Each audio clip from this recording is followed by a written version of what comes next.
गुना। भोले भाले किसान अधिक उत्पादन के लालच में फंसकर रासायनिक खाद व कीटनाशकों का प्रयोग करने लगे। बैलों की जगह ट्रैक्टर से जुताई होने लगी। शुरुआत में कम रासायनिक खादों के प्रयोग से अधिक उत्पादन हुआ।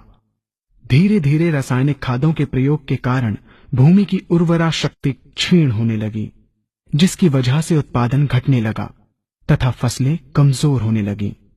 फसलों के कमजोर होने के कारण उनमें रोग व कीट लगने लगे। रोग व कीटों से फसल की सुरक्षा के लिए और अधिक कीटनाशकों का प्रयोग होने लगा।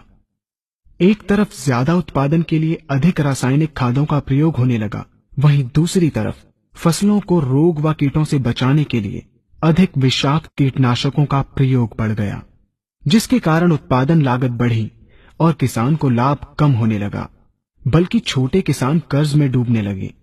धीरे धीरे भूमि की उर्वरा शक्ति क्षीण होने से भूमि बंजर होने लगी। रासायनिक खाद व कीटनाशकों के कारण खाद्यान्न भी विषाक्त हो गए तथा जलवायु भी प्रदूषित हो गई, जिसके कारण मानव पशु पक्षियों के स्वास्थ्य पर प्रतिकूल प्रभाव पड़ा, जिसका परिणाम आपके सामने है।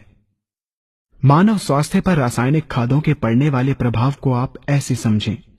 जब किसान फसल में रासायनिक खाद डालता है तो रासायनिक खाद में उपस्थित विषाक्त रसायन जल में घुलकर सबसे पहले जल को प्रदूषित कर भूमि के अंदर उपस्थित केचुए व सूक्ष्म जीवाणुओं को मार देता है।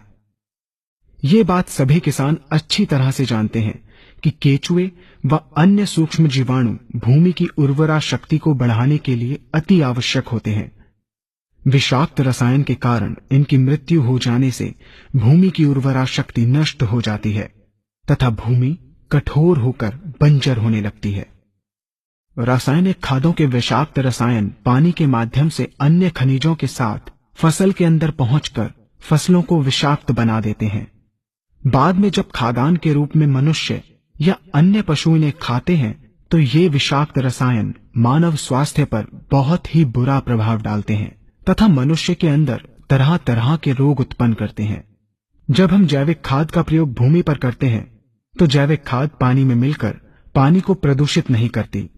जैविक खाद भूमि के अंदर उपस्थित उर्वरा शक्ति को बढ़ाने वाले जीवाणु तथा केचुओं की संख्या को तीव्रता से बढ़ाती है, जिससे भूमि की उर्वरा शक्ति बढ़ती है तथा भूमि छिद्र युक्त एवं भुरभुरी हो जाती है, जिससे वायु और प्रकाश भूमि के अंदर गहराई तक प्रवेश करते हैं, जिसके कारण भूमि में तापमान एवं आर्द्रता का संतुलन बना रहता है और फसलें मजबूत होती हैं। जैविक खाद में विद्यमान तत्व खाद्यान्न के माध्यम से मानव व पशु पक्षियों के शरीर में पहुंचकर स्वास्थ्य लाभ पहुंचाते हैं।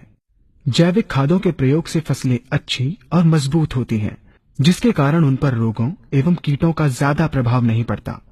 यदि किसी प्राकृतिक कारणवश कीटों व रोगों का प्रभाव अगर पड़ता भी है तो गौमूत्र एवं औषधीय वनस्पतियों के घोल के छिड़काव करने से फसलों को रोग एवं कीटों से बचाया जा सकता है। गौमूत्र एवं अन्य प्राकृतिक औषधियों के मिश्रण के छिड़काव से फसलों का कम लागत में बचाव हो जाता है तथा वातावरण पर भी कोई दुष्प्रभाव नहीं पड़ता। यहाँ हम आपको तालिकाबद्ध तरीके से दोनों